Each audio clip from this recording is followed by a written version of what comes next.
ہم سے جہاں میں رہوں وہاں سے 200-400 میٹر یا 1 کلومیٹر دور بھی رہے گا تو بھی اس نور کے اثر سے اس کا یہ آسمان کھل جائے گا، پھٹ جائے گا اور اس کے آسمان سے نور نکلنا شروع ہو جائے گا، تب وہ کیسے سچائی کو جھٹلائے گا؟ اسی لیے تو سب کہتے تھے کہ محمد رسول اللہ کے پاس مت جاؤ، جادوگر ہے، جو جاتا ہے انہی کا ہو جاتا ہے۔ کیسے انہی کا ہو جاتا تھا؟ اس لیے ہو جاتا تھا کہ ان کی قربت میں رہنے سے ان کے سر سے جو نور نکلتا رہتا تھا وہ نور اپنا اثر دکھاتا تھا، سامنے والے کے سر سے بھی نور کے سوتے کو جاری کر دیتا تھا، اور پھر سامنے والا بھی حق و باطل کا جاننے والا بن جاتا تھا۔ اس کو یہ سمجھ میں آ جاتا تھا کہ ہاں یہ رسول ہیں، یہ حقائق اس کے آنکھوں کے سامنے آیا ہو جاتا تھا، ترنت رسول تسلیم کر لیتا تھا۔ جو جیوتش نجوم جو کہتا ہے کہ جائچے میں جس اعضا پہ جو سیارہ بیٹھا ہے، جس کا جائچہ ہے اس کے جسم میں اسی اعضا پہ وہ سیارہ موجود رہتا ہے۔ سیارے بھی فرشتے ہی ہیں جو رب قدیر کے آئین کے مطابق انسان کو اس کے اعمال کی سزا اور جزا دیتے رہتے ہیں۔ یہ سیارے جسم میں بھی بیٹھے رہتے ہیں۔ تو سید المرسلین رحمت للعالمین، سلام و درود برو محمد مصطفیٰ صلی اللہ علیہ وسلم کے جسم میں جو سیارے جس جگہ پہ بیٹھے تھے وہ سب کیا ہوئے؟ ٹوٹ کر گر گئے۔ پھر کیا ہوا؟ پھر بہار و فجرت، جیسے ہی یہ سیارے گرتے ہیں، ختم ہوتے ہیں، انہی سیاروں سے آزادی کا نام مغفرت ہے، انہی سیاروں سے آزادی کا نام مسلم اللہ ہونا ہے۔ جب تک آپ ان سیاروں کے غلام، یہ سیارے آپ کے جسم میں موجود ہیں، جب تک یہ ٹوٹ کے نہیں گریں گے، جب تک یہ ختم نہیں ہوں گے، تب تک تو آپ انہی کے غلام رہتے ہو، انہی کے حساب سے کرتے رہتے ہو۔ تبھی تو نجوم والا بتا دیتا ہے کہ کب کیا کیا کرو گے۔ اس سیاروں کی سائنس جانتا ہے، اس کو معلوم ہے کہ جسم میں آپ کے سیارے بیٹھے ہیں وہ ٹوٹ کے گرے ویرے نہیں ہیں، اور انہی کے مطابق ساری زندگی میں کام کرتے رہو گے تو وہ اپنا کیلکولیشن کر کے اپنی سائنس کے حساب سے بتا دیتا ہے کہ یہ کرو گے ایسا ایسا ہوگا۔ تو آپ سیاروں کے حساب سے کام کرتے ہو، سیاروں کی غلامی کرتے ہو۔ سیارے ختم تو رب حاضر۔ سید المرسلین کے سیارے گر گئے، پھر کیا ہوا؟ بہار و فجرت، فوارے جاری ہو گئے، نور کے فوارے جاری ہو گئے۔ تو جب یہ سیارے گرتے ہیں تو کیا ہوتا ہے؟ پورے جسم سے نور کے فوارے جاری ہوتے ہیں۔ پھر چوتھی آیت مقدسہ میں ہے کہ پھر گھیرے کھولے جاتے ہیں، قبریں کھولی جاتی ہیں، قبر کھل گئی۔ چوتھی آیت مقدسہ کہہ رہی ہے وَإِذَا الْقُبُورُ بُعْثِرَتْ، پھر قبریں کھول دی گئی۔ کیسی قبریں؟ کیسے قبر؟ آورن، گھیرا، پیک، سراؤنڈنگ، جو چاروں طرف سے گھیر رکھے انسانی جسم کو۔ یہ سیارے جائچے میں اپنی پوزیشن کے مطابق الگ الگ طریقے کا نور نکالتے ہیں اور اس نور کا گھیرا بنا کے رکھتے ہیں جسم کے چاروں طرف۔ جسم کے چاروں طرف یہ سیارے اپنے اپنے نور کا گھیرا بنا کے رکھتے ہیں، تو وہ گھیرے انسانی جسم کو چاروں طرف سے گھیرے ہوئے رہتے ہیں۔ یعنی انسانی جسم، ہر انسان کے جسم کے چاروں طرف سیاروں کے نور کا گھیرا ہوتا ہے، قبر ہوتا ہے۔ تو سید المرسلین محمد مصطفیٰ کے جسم کے چاروں جو سیاروں کے نور کے گھیرے تھے وہ کھل گئے، ہٹ گئے، ختم۔ اب سید المرسلین سیاروں سے آزاد، سورج، چاند، مریخ، سبز، زہرہ، شنیچر، راہو، کیتو، سب سے آزاد، مغفرت یافتہ۔ اس کے بعد کیا ہوتا ہے؟ اس کے بعد تو یہ جو سیاروں کا گھیرا ہوتا ہے، سیاروں کے نور کا گھیرا، جب جسم کے اندر یہ آسمان، آیت مقدسہ نمبر 1، یہ آسمان پھٹتا ہے، پھر آیت مقدسہ نمبر 2 سیارے گرتے ہیں ختم ہوتے ہیں، آیت مقدسہ نمبر 3 نور کے فوارے جاری ہو جاتے ہیں۔ تب جو سیاروں کے نور کا گھیرا، یعنی جو سیاروں کے نور کا قبر جسم کے چاروں طرف رہتا ہے، وہ گھیرا کھلتا ہے، وہ قبر کھلتا ہے۔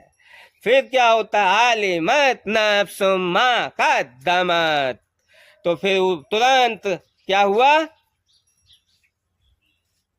نفس نے، روح نے جان لیا ما قدمت، کیا کیا کیا، کیا کیا اقدام اٹھائے تھے، اور وہ اخرت، اور اس کا کیا نتیجہ پایا، کیا نتیجہ پایا؟ سوال لازم ہر کوئی کر سکتا کہ اس پیدائش میں، اس جنم میں، جب سے پیدا ہوتا ہے انسان مرنے تک، جو کچھ بھی اقدام اٹھائے ہوتے ہیں اس نے، جو کچھ بھی کام کیا ہوتا ہے اس نے، سب اس کو معلوم رہتا ہے، سب اس کو پتہ رہتا ہے۔ تو پھر یہ کون سے اقدامات تھے جو تب یاد آئے، جن کا علم تب ہوا جب آسمان پھٹا، سیارے گرے، نور کے فوارے جاری ہوئے، قبور کھولے گئے، تب یہ کون سے اقدامات ہیں بھائی؟ خاتم النبیین محمد مصطفیٰ صلی اللہ علیہ وسلم یہ تو جانتے ہی تھے کہ انہوں نے بچپن سے لے کے اور جب تک یہ آیت کریمہ نزول ہوئی تب تک کیا کیا کیا، تو پھر یہ کون سے اقدامات تھے، اور پھر ان کا نتیجہ بھی پا لیا۔ مطلب یہ پچھلی پیدائشوں کے اقدامات تھے جن کا نتیجہ بھی حاصل کیا۔ پتہ چلا کہ 5 جنم پہلے جو اقدام اٹھایا تھا، 7ویں جنم میں اس کا نتیجہ اٹھا لیا، یہ نتیجہ ملا، اور 20 جنم پہلے میں فلا تھا اور یہ کام کیا تھا، تو 22ویں جنم میں اس کا یہ نتیجہ ہم کو ملا۔ یہ ہے مفہوم۔ مطلب سورہ الانفطار پنرجنم کو بھی واضح کرتی ہے۔ اب آپ کہیں گے کہ سید المرسلین رحمت للعالمین بانی اسلام محمد مصطفیٰ صلی اللہ علیہ وسلم پر کے سر پہ کس نے ہاتھ رکھا کہ ان کا سر روپی آسمان پھٹا، کھلا، نور کے سوتے جاری ہوئے؟ ارے بھائی، اللہ رب العزت نے جبریل کو بھیجا تھا اپنا نور دے کر کے، اور جبریل کے ہاتھوں اپنے نور کو جبریل کے جسم میں ڈالا، اور جبریل کے ذریعے اس نور کو اپنے محبوب، اپنے خاتم النبی، اپنے رسول مدثر و مجمل جناب محمد مصطفیٰ صلی اللہ علیہ وسلم کے جسم میں منتقل کرایا تھا۔ جبریل جب پہنچے تھے تو کیا کیا تھا؟ جبریل نے سیدھے گلے لگا لیا تھا، سینے سے سینے میں نور الہی نور منتقل کیا تھا۔ تو جب تک الہی نور کوئی منتقل نہیں کرے گا آپ کے سر میں یا آپ کے سینے میں، تب تک سورہ الانفطار آپ پہ واقع نہیں ہو سکتی۔ میرے سر پہ بھی ام جسجید جی جو لکھنؤ میں ہیں، انہوں نے ہاتھ رکھا تھا، اور الحمدللہ وہ ہاتھ رکھتے رہتے ہیں۔ میں نے بھی تمام لوگوں کے سر پہ ہاتھ رکھ کے سورہ الانفطار واقع کر دیا۔ قرآن صرف مسلمین کے لیے ہے ایسی بات نہیں، کل العالمین کے لیے ہے، عالم کی ہر شے ہر چیز کے لیے ہے، اور عالم کی ہر شے ہر چیز میں قرآن کی آیتیں واقع ہو کر اپنی حقانیت کو بیاں کرتی رہتی ہیں، دیکھنے والی نگاہیں ہونی چاہیے۔ آپ کہیں گے کہ اس کا مطلب یہ جو سیارے، یہ آسمان پھٹے گا ہی نہیں، یہ سیارے گریں گے ہی نہیں، یہ آسمان بھی پھٹے گا، یہ سیارے بھی گریں گے جب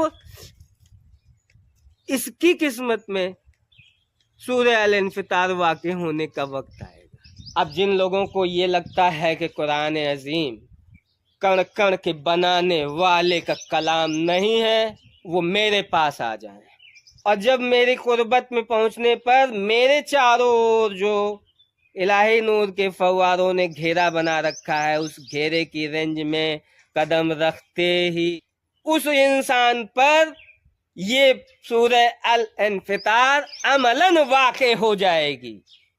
آسمان پھٹے گا، یعنی اس کے سر کا آسمان کھلے گا، اور جو اس کے جائچے میں جو سیارے جس اعضا پہ بیٹھے ہوں گے وہ دھڑا دھڑ گر جائیں گے. اور پھر نمبر 3 کے مطابق اس کے جسم میں نور کے پھوارے جاری ہو جائیں گے.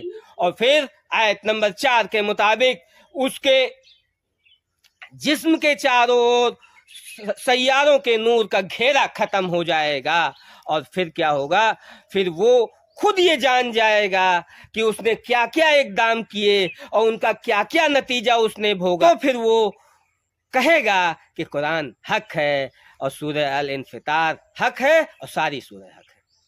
سچ کو منوانے کے لیے زبردستی نہیں ہے، آؤ خود آزما. میرے کچھ 1300-1400 سال پرانے اور کچھ 2000 سال پرانے ایسے محبوب روحیں اس دنیا میں پیدا ہو گئی ہیں جن کو میں نے ان کی تصویریں دیکھ کر کے، ان کے سر کو دیکھ کر کے، ان کے سر کو دیکھ کر کے، سوشل میڈیا پہ دیکھ کر کے نور الہی منتقل کیا. پھر کیا ہوا؟ ان کا آسمان پھٹا، نور کا سوتا جاری، سیارے گر گئے، نور کے جھرنے جاری. ان کو اب علم آنے لگا کہ وہ پچھلے پیدائشوں میں کیا تھے، کون تھے، کیا کیا تھا، کیا نتیجے حاصل ہوئے. اب ان کو مجھ سے جڑاؤ بھی نظر آ رہا ہے. اب وہ یہ بھی جان رہے کہ میں کون تھا اور مجھ سے ان کے کیا رشتے تھے. اب وہ مجھ سے دل و جان سے جڑے بیٹھے ہیں. مجھے بھی ان کی فکر رہتی ہے. I love them and I pray for them. میں بھی ان کی، وہ مجھے دل میں رکھتے ہیں. ان سے کوئی کہے کہ میرا نام سنجے کمار تیواری، وہ کہیں گے ہونے دو. ان سے کوئی کہے میں ہندو ہوں، وہ کہیں گے رہنے دو. ان سے کوئی کہے کیوں محبت کرتے ہو، کہیں گے تم جاؤ ہٹو یہاں سے، ہم کرتے رہیں گے محبت. کیوں؟ علمت نفس ما قدمت واخرت. وہ جان گئے کہ میں کیا تھا، وہ کیا تھے، کیا کیا میں نے کیا، کیا کیا انہوں نے کیا، ہمارے ان کے کیا رشتے تھے، کیا محبت تھی، کیا رحمت تھی، کیا شفقت تھی. اور وہ مجھ کو سنجے کمار تیواری ماننے کو تیار ہی نہیں. وہ تو میری 1400 سال پرانی والی پہچان اس پہ ہی اٹل ہے. اچھی بات.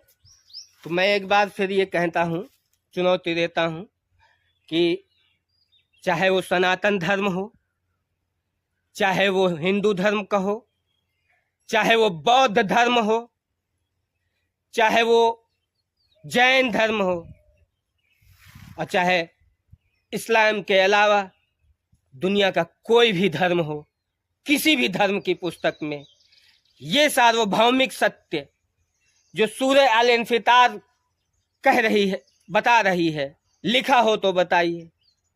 اور ایسا ساروبھومک ستیہ جو صرف ستیہ بھی ہے اور سنسار میں گھٹت بھی ہوتا رہتا ہے. زمانے زمانے میں تمام لوگ مغفرت پاتے رہتے ہیں. ہر زمانے میں کچھ نہ کچھ لوگ مغفرت پاتے ہیں، اور وہ مغفرت پاتے ہیں تو ان کے ساتھ بھی یہی ہوتا ہے کہ یہ آسمان پھٹتا ہے، پھر سیارے گرتے ہیں، پھر نور کے جھرنے جاری ہوتے ہیں، پھر چاروں اور کا گھیرا یعنی قبریں کھولی جاتی ہیں، اور پھر وہ کیا کیا کیا اور کیا کیا اس کا نتیجہ ہوگا سب ان کو یاد آ جاتا ہے. ہر زمانے میں لوگ مغفرت پاتے رہتے ہیں، ہر زمانے میں ان کے ساتھ قرآن واقع ہوتا رہتا ہے، ہر زمانے میں یہ ستیہ ان کے ساتھ گھٹت ہوتا رہتا ہے، آگے بھی گھٹت ہوتا رہے گا، تا قیامت یہ ایسا ہوتا رہے گا. میرے ساتھ بھی ایسا ہی گھٹت ہوا ہے جیسا کہ سورہ الانفطار میں لکھا ہے، اور یہ گھٹت ہونے کے بعد میں نے جانا کہ ایسا لکھا ہے. تمام کام میں ایسے کرتا ہوں. میں نہیں جانتا کہ وہ کام کسی مذہب کی کتاب میں لکھے ہیں، لیکن ایک یہ بھیا جیمز بانڈ بائبل والے ہیں، یہ ڈیلی پچھلے 24 گھنٹوں میں یا 2-4-6 دنوں میں نے جو کچھ بھی کام کیا ہوتا ہے اس کو یہ بائبل سے کوئی نہ کوئی آیت نکال کر کے پریئر دعا کے روپ میں پیش کرتے ہیں میرے موبائل پہ ہر صبح اور شام. اس میں یہ دکھاتے ہیں کہ دیکھیے آپ نے یہ کیا اور یہ لکھا ہے بائبل میں کہ جیسس آئیں گے تو عیسیٰ علیہ السلام آئیں گے تو ایسا ایسا کریں گے. تو مجھے بھیا کہاں کیا بنائے دے رہے ہو آپ لوگ؟ میں صرف اور صرف اس عالم کے عالمین کے مالک الہ رب العزت یا اللہ رب العزت جو کہ جسجیت جی کی شکل میں اس دنیا میں ظاہر ہیں، حاضر ہیں اور دنیا کی ہر چیز کے مرکز میں موجود ہیں، ہر جگہ موجود ہیں، ان کا ایک عابد ہوں، غلام ہوں. سیاروں کی غلامی چھوڑ دیا، سیارے گرے، ان کی غلامی سے آزادی. اب جو قسمت میں لکھا وہ نہیں ہونا، اب جو رب چاہے گا وہ میں چاہوں گا وہ ہوگا. یہ آزادی کا فائدہ ہے. اور سیاروں کی غلامی میں بہت نقصان ہے. پتہ چلا کوئی سیارہ راج یوگ بنا رہا ہے 4 سال کے لیے، 4 سال تو آپ بھیا اربوں خربوں روپے میں رہو گے اور ہوائی جہاز پہ گھومو گے اور عالیشان بنگلے میں رہو گے. اس کے بعد پتہ چلا کہ کوئی سیارہ ایسے سیارے کا وقت آ گیا کہ جو آپ کو درد بنانے پہ تلا، جس کو اللہ رب العزت کے آئین نے درد بنانے کا ذمہ سونپ رکھا. تو 4 سال بعد آپ درد بھکاری فقیر ہو جاؤ گے. تو کیا فائدہ سیاروں غلامی سے؟ اس سے آزاد ہو، ربی نور کے غلام بنو، اپنے چاروں ربی نور کی قبر بناؤ، تو پھر ربی نور سے جو چاہو گے وہ کہو گے وہ پورا ہوگا. والسلام علیکم واللہ حافظ.